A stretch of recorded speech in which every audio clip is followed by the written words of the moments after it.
Nurse.org and Major League Sports teams are honoring nurses with discounted game tickets and once-in-a-lifetime experiences.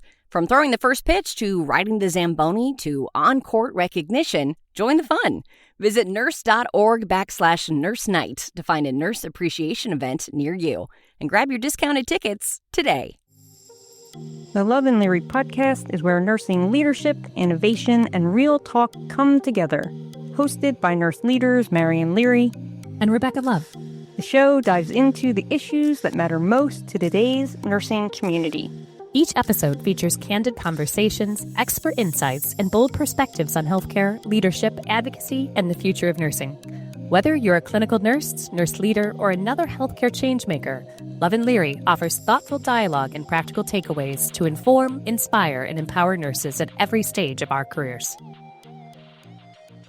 Hello, everyone. Thank you for joining us for Love and Leary episode. Today, we are so excited to be talking with Stephanie Witwer, one of the leading nurse experts in ambulatory care, currently serving as a strategic advisor and consultant to AAACN, which is the largest association of ambulatory association of nurses in the world.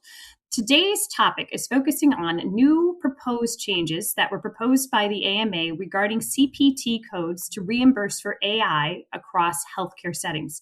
We are talking today the responsibility that this has to nursing and potential implications, as well as discussing what actions nurses could take to regarding a comment period that would happen with CMS that's going to occur over the course of the next 5 to 6 weeks.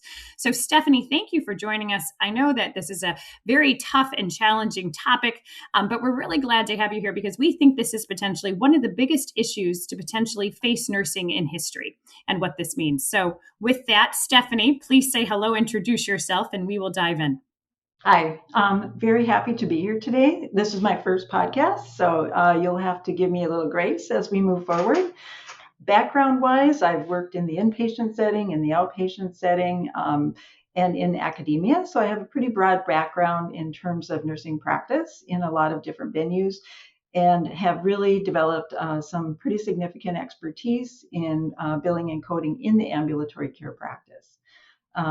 Education-wise, graduate of the University of North Dakota, bachelor's and master's programs in the University of Northern Colorado for my PhD program.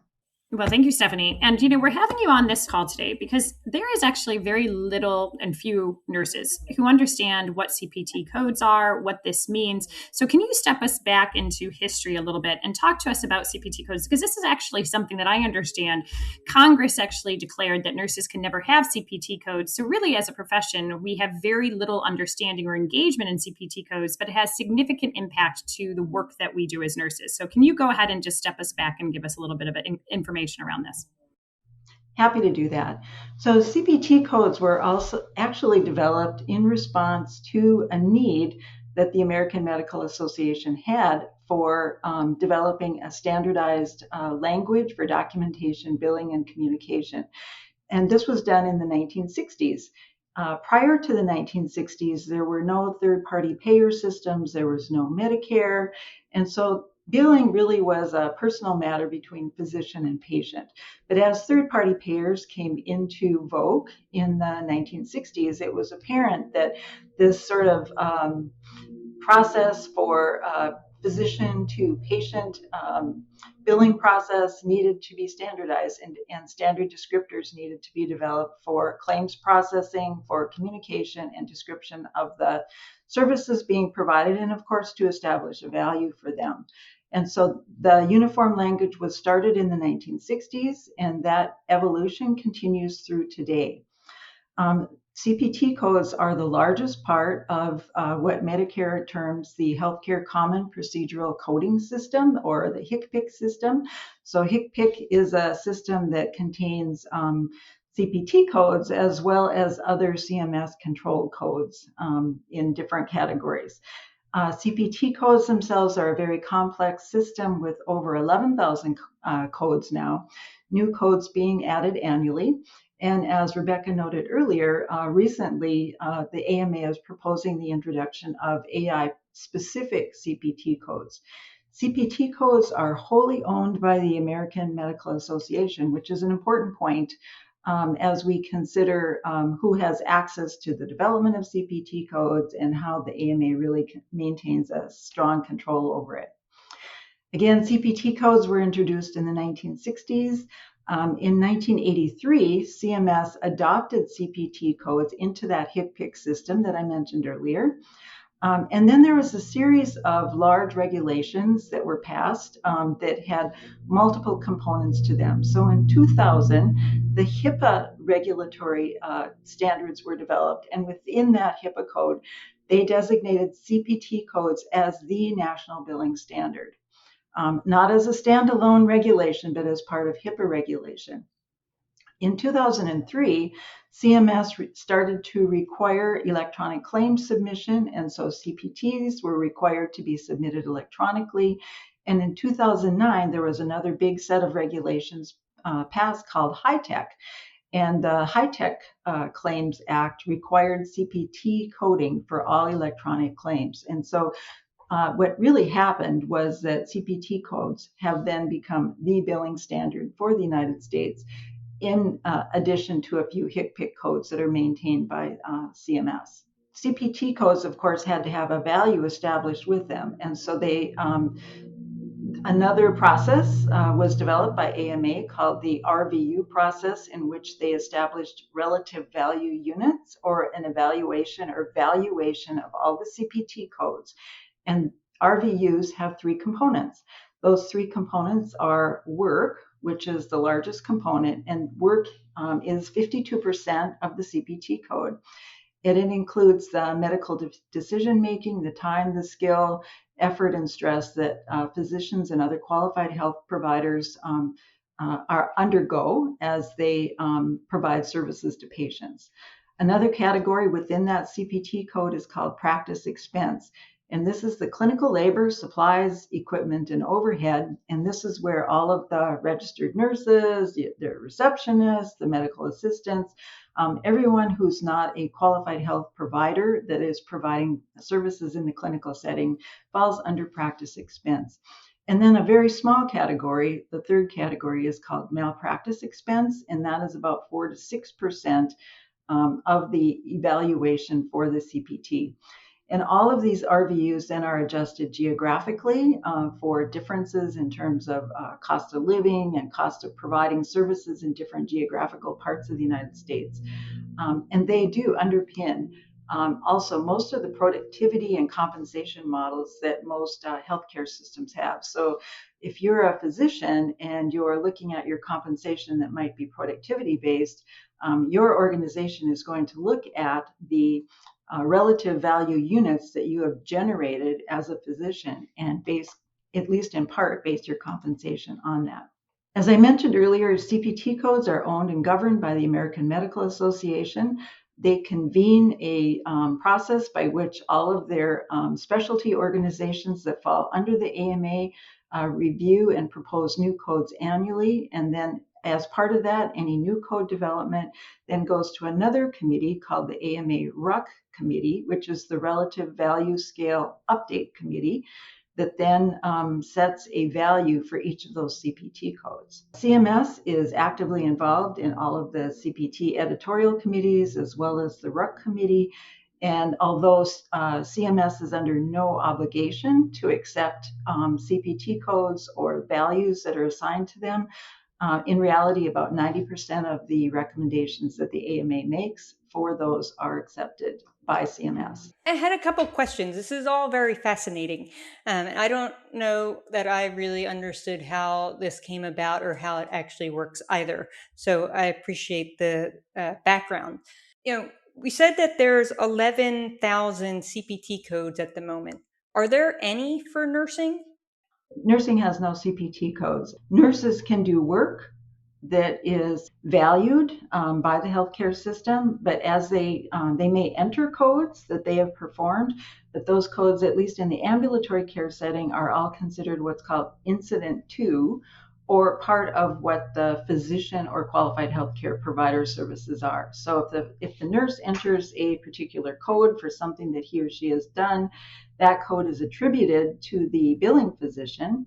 the work is essentially then rendered invisible that the nurse has done. So the physician gets the RVU that is associated with that code, and that becomes part of their compensation. And the nurse does the work, but is essentially rendered invisible for the payers and for the administrators and everyone that's looking at, who's doing the work and generating the value in the practice.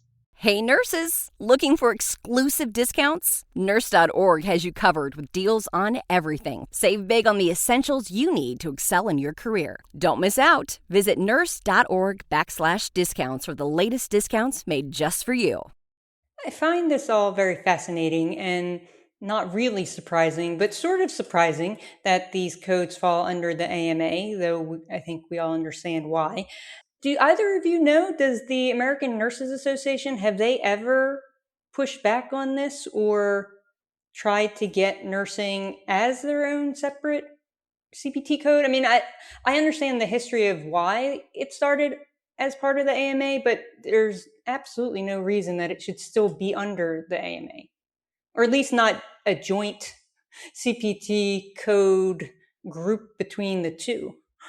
To that second point, actually, the current Trump administration actually agrees with you on that point, that perhaps the AMA is not the right organization to oversee and control CPT codes, because they are the ones who, every time a CPT code is actually used, it generates revenue specifically back to the American Medical Association. And to your point, Marion, never once has there been a CPT code allocated to nursing. And for the course of the last 20 years, that explanation has been that it would be too complicated to unbundle nursing services and actually allocate the care that they do to actually be reimbursed. What is interesting about the current dichotomy of what is happening is that in almost under a year's time, they have created an entire independent coding system to qualify and reimburse for AI under 3 distinctive terms, which are assistive, augmentative, and autonomous in their delivery of AI in healthcare. But before I jump into that, I want Stephanie to actually answer the first part of that question for you, because I think it's really important to address. And on regards to if the ANA has actually ever moved to actually have their own CPT codes. I am not aware of any particular activities that the ANA has done in order to ensure that CPT codes for RNs have been developed. I will say the ANA has been very active in trying to get appropriate reimbursement for advanced practice registered nurses, and actually has an individual who sits on the CPT editorial board or advisory committee, I think, related to CPT codes, and specifically for APRN codes. But we have this whole group of registered nurses providing, thousands and thousands of encounters every day that are not really represented, or there's not a group that's actively trying to identify a pathway for them to be able to be directly reimbursed. Yeah, and you've brought it up a couple times, a qualified health professional. Well, nurses are nothing if not qualified health professionals who should be billing for the care and expertise and skill that they're providing. But I think, that goes without saying, coming from us on this podcast. Rebecca, you were going to... Yeah, I was just going to say that actually, according to research out there, currently there's $266 billion spent every year on nursing care every year, and none of it can be billed as care. So that means that we're a straight cost to healthcare systems. And what is about to happen is that we know for a fact there's about 288 new CPT codes that are being generated by the American Medical Association to reimburse specifically AI and digital health services. And what that means, and Stephanie can go on to explain this, it means that in every clinical workflow that now has an AI intervention, that means that costs are going to be passed on to consumers to actually oversee that care. And there is strong concern that this is not going to decrease cost of care, but potentially could increase cost of care. But more importantly, the way that they're defining these tasks, what are the future implications for nursing? And being in some of these rooms historically, what we had started to learn is there was a term that they started to use heavily around nursing work, which was referred to as administrative, which meant that it didn't require clinical oversight to need to do these things, such things as data collection, data analysis, data gathering, things that were done on inpatient or outpatient or on, intake or on discharge, no longer qualified necessarily needing to have a nurse do that, because those roles were actually administrative. And that administrative function is now going to be reimbursed for AI to do those duties. But what also is interesting is that we've quickly moved from the term administrative in these knowledge and conversations previously, all the way to fully autonomous delivered AI that now can be delivering care directly to patients. And Stephanie, I think that there's a couple points that you've made on this previously that I think would be very beneficial to explain what these terms mean and the potential impact and the way that we're looking at them as nurses. Correct. So if you think about assistive AI, what the way that the AMA defines that is really you have an AI system running in the background that's identifying clinical information and making that available to the clinician to be able to make better decisions regarding patient care. So it's, there are many systems out there already in place that are doing assistive AI. Augmentative solutions or augmentative AI really starts to go into that next step of clinical care in which the AI system is actually recommending solutions, recommending diagnosis, recommending treatment options. And so that's the augmentative, but the clinician is still involved in that in terms of being able to make decisions and contest decisions that the AI is recommending. When you get to autonomous, however, you're at the point where the AI is making decisions about clinical care based on the information that it has gathered. And from what I can gather from the information that the AMA has published is that the clinician, physician, or the advanced practice provider would have to then contest what AI has recommended in order to make changes to autonomous AI.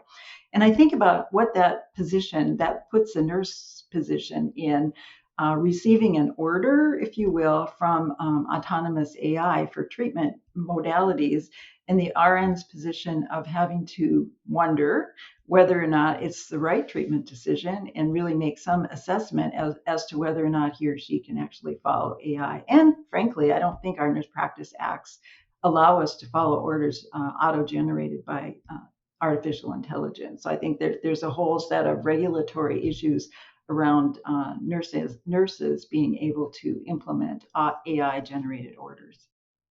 What is the economic ramifications of all of this new CPT code for AI, for nurses either still being included in the room rate or pulling nurses out separately? Because, I think it's pretty clear that there are economic reasons that the AMA controls this and that nurses over decades have never been able to get pulled out of that. Well, from a patient perspective, it feels like double dipping to me. So you have a CPT code that is designed to pay for medical decision making, and 52% of that code is based on medical decision making, critical thinking, and generation of orders.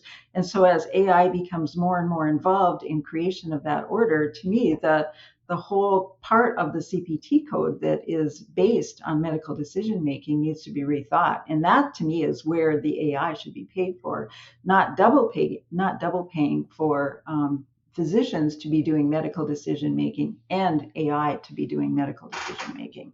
And if I can go on that, what does this mean to nursing from a financial situation? And I think this is a bigger issue to understand how investments across healthcare happen. And what most nurses I don't think are aware of, as nurses are a cost to healthcare systems, we cut cost in business, right? We don't invest in cost.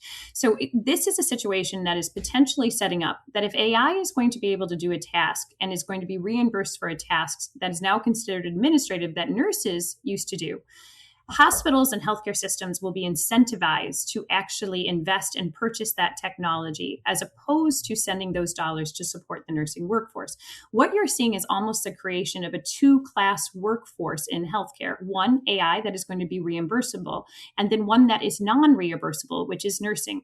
For me, this feels to be the first example when actually a reimbursement model is being established that is going to actually support reimbursing AI over a clinician within healthcare making decisions. Although a CEO will never say, hey, you know what, we are cutting nurses because we're investing in AI, that is what is going to happen in budget cycles just because they're going to see this as revenue generating when they're investing in AI, as opposed to investing in nursing, which is going to be that exact conversation when the CNO says, hey, I need more nurses. The CFO is going to say, you know what, I can't afford to give you more nurses, but here's 3 AI products that I can give you to implement that can do that workload because we can bill for that service now. Well, we just saw, what was it, a few weeks ago, last month, nurses being let go because of the work that AI was now going to take over. So this isn't like it's some hypothetical. It was already happening before the CPT code discussion. And I can only imagine, though I have no data and I can't see the future, but I can only imagine that that would continue to happen if health systems can get reimbursed for it. So what's the call to action? I think the call to action is really that nursing as a profession needs to get behind creation of their own taxonomy for billing purposes. And then we need to approach CMS and other payers, potentially state payers like Medicaid. We need to be able to implement these codes. The system that has been set up from billing regulation really artificially imposes a lower scope of practice onto nurses that for billing purposes than what they could actually do. And so we need to really get a billing taxonomy that reflects our actual scope of practice of registered nurses and approach CMS with a solution that will be cost effective, high quality, and improve access for patients. And Rebecca, for the CPT code for AI, what are next steps? We know that we cannot effectively actually comment back to the AMAs, but there is a comment period that is currently open for CMS to make public comment over this entire indentured movement to actually have this policy reimbursed. And what we're calling for is nurses to issue public comment. We're hoping to reach 100,000 public comments by nurses, basically discussing their roles, their value in healthcare, the concerns that they have over these current processes that are put in place, specifically over the assistive, augmentative, but most specifically the autonomous practice of this AI, and the future implications that it can have on nursing. The reason that this is a challenge or a problem without comment is that with public comment, these maintain in the record and can be legally used in the future to challenge some of these regulations. And we think this is critically important. Why? In the future, when AI is being utilized and nurses are potentially being sued for issues that are happening because of AI, we can point back to these comments during the CMS application so that they can actually have a chance to point out in the registrar issues that should have been litigated and looked at more closely and can shape this conversation. Once this becomes law, we are going to be unable to change or enforce anything that is different. And now is the only time we have a chance to put in the public record issues that we would like to address.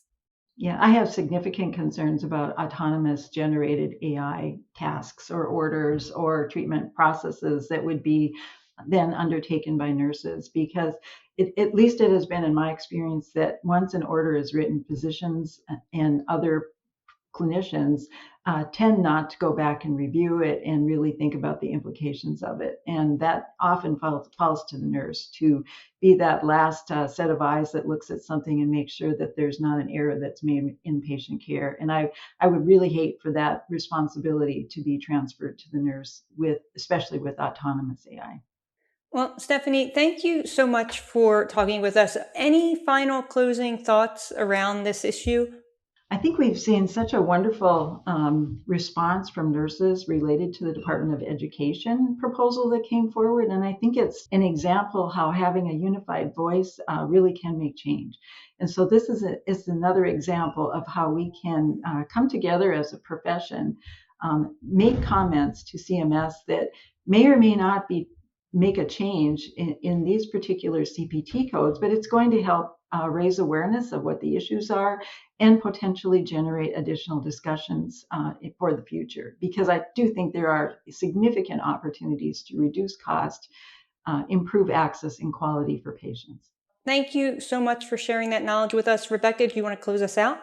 I just want to thank you, Stephanie, for being here. We know that no nurses have ever really been brought into this. And when we became alerted to this happening in the course of the last week, we've really been diving in. And Stephanie is one of the leading experts who understood this from the beginning, has been working on behalf of AAACN to actually unbundle nurses from the room rates and actually the process in ambulatory nursing, which these codes are going to have the greatest impact in ambulatory right off the bat as it focuses on skills and deliverables specifically in that area. And we would like to encourage more nurses to really dive into these issues, because the truth is, this is the business of healthcare, and AI is coming into healthcare quickly and fast. The truth is, as a profession, as Stephanie said so well, the more of us who actually publicly comment, the more we're going to have everybody pay attention to the world of nursing, because it is time that we do so. So Marion, thank you, and I'll turn it to you to end us. All right. Thank you all for joining us, for listening to another Love and Leary podcast, and we will see you next time. Thanks for listening to the Love and Leary podcast. We hope this conversation sparked new ideas, challenged your thinking, and reminded you of the power nurses have to lead change. If you enjoyed this episode, be sure to subscribe, leave a review, and share it. You can find more episodes and join the conversation wherever you do your podcast listening.